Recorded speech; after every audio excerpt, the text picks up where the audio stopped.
Right. My shortest course for this afternoon, I will be dealing with 7 facts about the 7th day. So we know that since the Sabbath will be the bone of contention in the very near future, let us establish our hearts in this sacred truth, so as not to be moved from such word of scripture and to stand firm. So we are going to go through the 7 facts about the Sabbath. So fact number 1. The Sabbath is the oldest holy day or holiday, as we would say. And it also dates back, right back to creation. So let us go to Genesis chapter 2, verses 1 to 3. Genesis chapter 2, verses 1 to 3. And it says, thus the heaven and the earth were finished, and all the host of them. And on the 7th day, God ended his work which he had made, and he rested on the 7th day from all his work which he had made. And God blessed the 7th day and sanctified it, because that in it he rested from all his work which he had created. Right? And made. So we see here where God had from since the beginning of time blessed and created the Sabbath day so that we can have a rest day. In Exodus chapter 16, verse 23 also says, and he said unto them, this is that which the Lord had said, tomorrow is the rest of the holy Sabbath unto the Lord.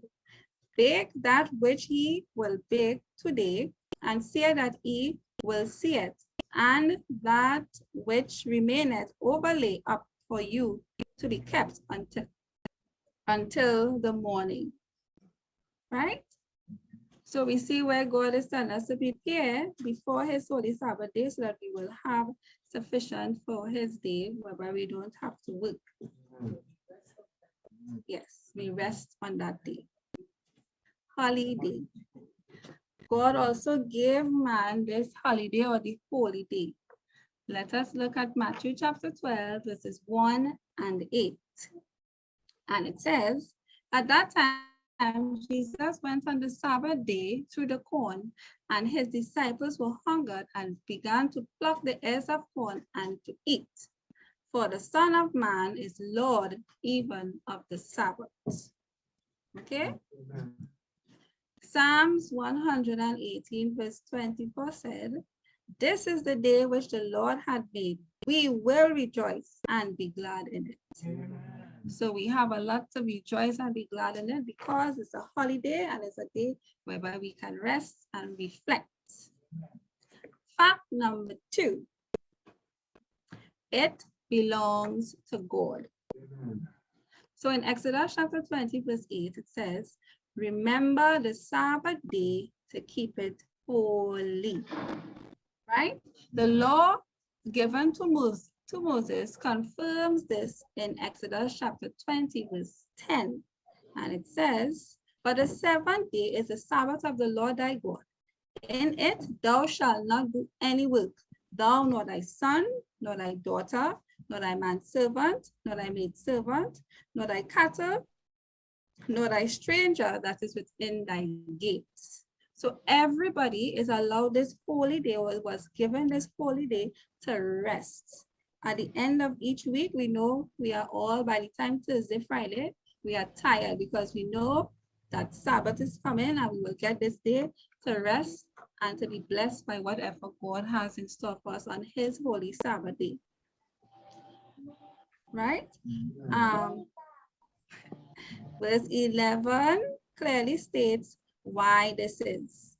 For in 6 days the Lord made the heaven and the earth, the sea and all that in them is, and rested the 7th day Wherefore the Lord blessed the Sabbath day and hallowed it. So it belongs to God. He made it for us. If somebody gave you something, a beautiful gift, it belongs to you and you will want to cherish it. So just as God has given us this gift of the Sabbath, he wants us as well to cherish it as he would, as he has shown us how we should cherish it and should keep his holy Sabbath day.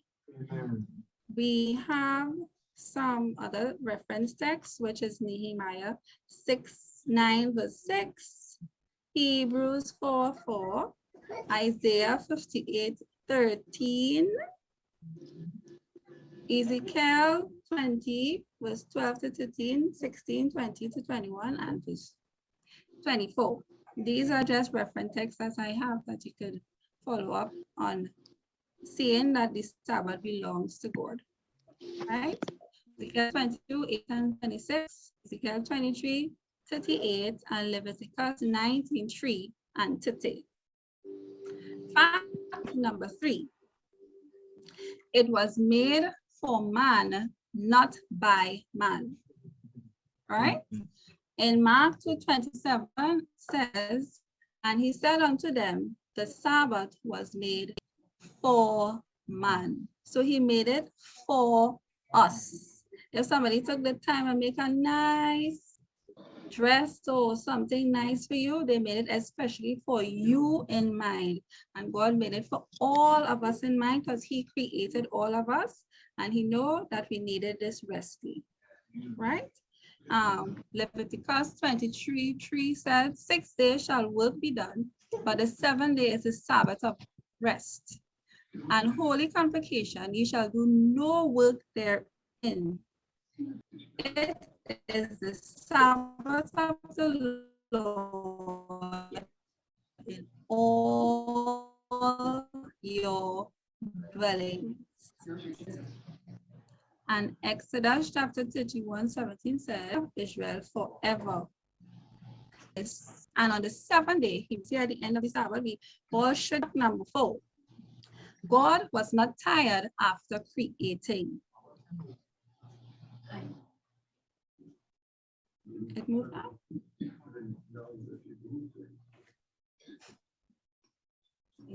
It is a sign between me and the children of Israel forever.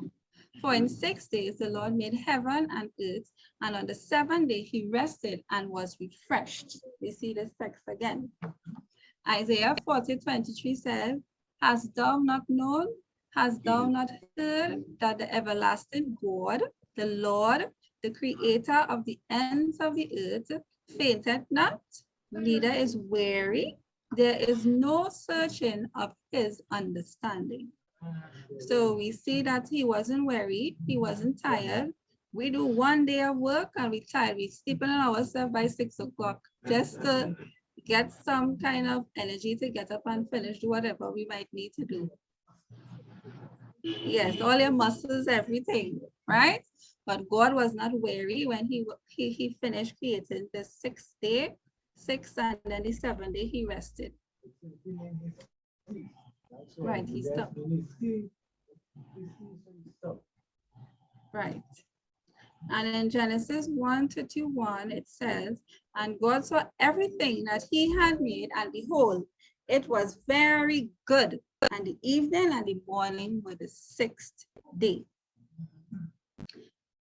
Fact number 5. He sanctified it. To sanctify something is to designate it as sacred, set apart for holy use. So none of us cannot sanctify anything for holy use because we are just creation. So the 7th day was divinely set apart from the other 6 that it might be used for purposes. To reiterate, he mentioned it 3 times in Genesis chapter 2, verses 2 and 3. And it says, and on the 7th day, God ended his work which he had made, and he rested on the 7th day from all his work which he had made. And God blessed the 7th day and sanctified it, because that in it he has rested from all his work which God created and made. So he keeps saying that he wants us to rest. He wants us to rest. This is what he created. He wants to come and have this time with us so we could rest from our 6 days of labor. Right? So when we keep the Sabbath holy, we show that we are being sanctified. Ezekiel 20:12 says, moreover, also I give them my Sabbaths to be a sign between me and them, that they might know that I am the Lord that sanctifieth them. So it was with Adam, Israel, and now us. For he called Israel to be a holy people. Exodus 19:6, and us in 1 Peter 2:9. So may we live sanctified lives. Fact number 6. It was used as a teaching aid. They had to learn to trust God implicitly. So let's read that in Exodus chapter 16, verses 1 to 7, 17 to 23, 26, and 30.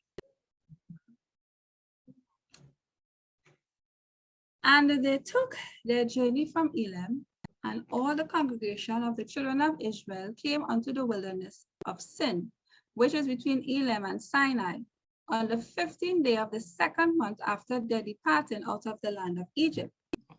And a whole congregation of the children of Israel murmured against Moses and Aaron in the wilderness.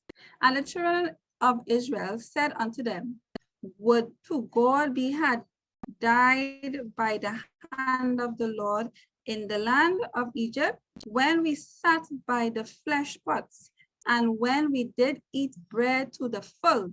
Ye have brought us forth into the wilderness to kill this whole assembly with hunger.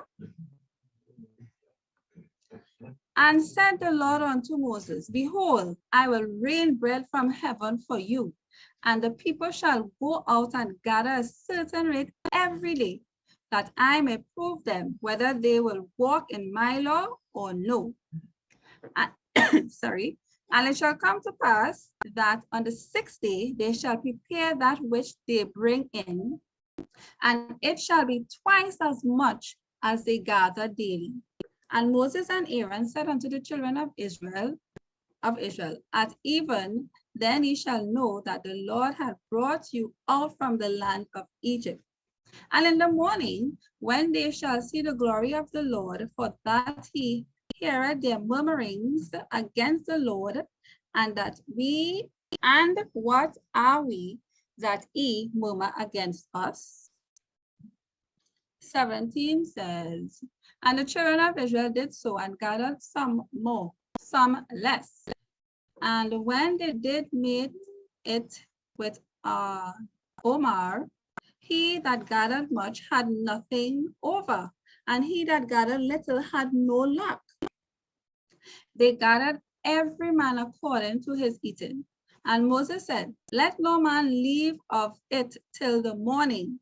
Notwithstanding, they hearkened not unto Moses, but some of them left of it until the morning, and it bare worms and stunk. And Moses was wroth with them, and they gathered it every morning, every man according to his eating. And when the sun waxed hot, it melted. And he said unto them, this is that which the Lord had said, tomorrow is the rest of the holy Sabbath unto the Lord. Bake that which ye might bake today, and see it that ye will see it, and that which remaineth over lay up for you to be kept until the morning. Right? So we see in here these people of Israel. Verse 26 say now, 6 days ye shall gather it, but on the 7th day, which is the Sabbath, in it there shall be none. So the people rested on the 7th day. right? So we see when God gives commands, when it concerns his Sabbath, we need to follow and keep what it is he says, because he will not take back his word, and he knows that the Sabbath day is a day for everyone to rest and reflect. So he will not give them work to do on the Lord's Sabbath. And we have the preparation days, which is the 6 days. Well, we have the preparation day, which is the 6th day, but during the week, we can also prepare for the 7th day as well. Right? So they recognize the miracles of his divine provision of fresh manna for 5 days. Then there was a double portion on the 6th day, and the preserving of the leftovers from the 6th day for the 7th day. So the Lord will always provide if you continue to do what he says to do. And the last fact number 7 is God never changed it. And how do we know this? In Psalms 119, verse 89, it says, "Forever, O Lord, thy word is settled in heaven." Right? So whatever he started from the beginning of time, which is at creation, it is going to continue until the end of time. Ecclesiastes chapter 3, verse 14 says, "I know that whatsoever God doeth, it shall be forever. Nothing can be put to it, nor anything taken from it. And God doeth it, that men should fear before him." Amen. Genesis chapter 2, verses 2 and 3 is an expected understanding command from all mankind to follow his example. And on the 7th day, God ended his work which he had made, and he rested on the 7th day from all his work which he had made. And God blessed the Sabbath day and sanctified it, because in it he had rested from all his work which he created and made. Isaiah chapter 58, verse 13 encourages the people then and the people and us now, and the promised blessing that goes with those who choose to honor and are obedient to his desires for us. Isaiah 58:13 says, "If thou turn away thy foot from the Sabbath, from doing thy pleasures on my holy day, and call the Sabbath a delight, the holy of the Lord honorable, and shall honor him, not doing thine own ways, nor finding thine own pleasure, nor speaking thine own words." Ecclesiastes chapter 12, verse 13 and 14 says, "Let us hear the conclusion of the whole matter. Fear God and keep his commandments, for this is the whole duty of man. For God shall bring every work into judgment with every secret thing, whether it be good or whether it be evil." Solomon helped the people of his day to recognize how seriously serious the Sabbath is. It is to be used to judge us even now at this present time. Revelation 14, verse 6 and 7, the command is to keep it, proves that it shall stand after all these centuries, and it remains. And as we move from one world to another, it will be celebrated too. Right? Verse 6 says, "And I saw another angel fly in the midst of heaven, having the everlasting gospel to preach unto them that dwell on the earth, and to every nation and kindred and tongue and people, saying with a loud voice, Fear God and give glory to him, for the hour of his judgment is come, and worship him that made the heaven and the earth and the sea and the foundation of water, and the fountains, of waters. Right? Isaiah 66:23 also says, and it shall come to pass that from one new moon to another, and from one Sabbath to another, shall all flesh come to worship before me, saith the Lord. So the Lord wants everybody to worship and rest on this day that he has sanctified and blessed for us, human beings. So remember, keep the Sabbath holy, thereby avoid destruction outlined in verse 9 to 11, which says, and the third angel followed them, saying with a loud voice, if any man worship the beast and his image, and receive the mark in his forehead or his hand, the same shall drink of the wine of the wrath of God, which is poured out without mixture into the cup of his indignation, and shall be tormented with fire and brimstone in the presence of his holy angels, and in the presence of the Lamb. And the smoke of the torment ascended up forever and ever, and they have no rest day nor night, who worship the beast and his image, and whosoever receiveth the mark in his hand. So God is, what is the word I'm looking for? God is very serious when it comes to his holy Sabbath day. And we see if we worship on any other day, what the third angel said, who worship the beast and his image. So if you follow some other,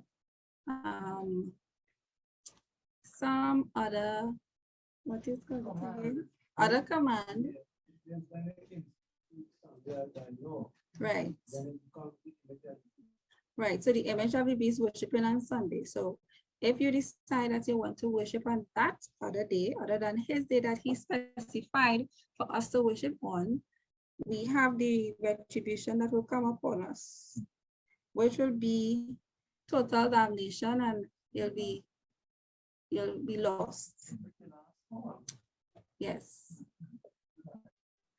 And so this, therefore, is the promise for you. In verse 12, here is the patience of the saints. Here are they that keep the commandments of God and the faith of Jesus.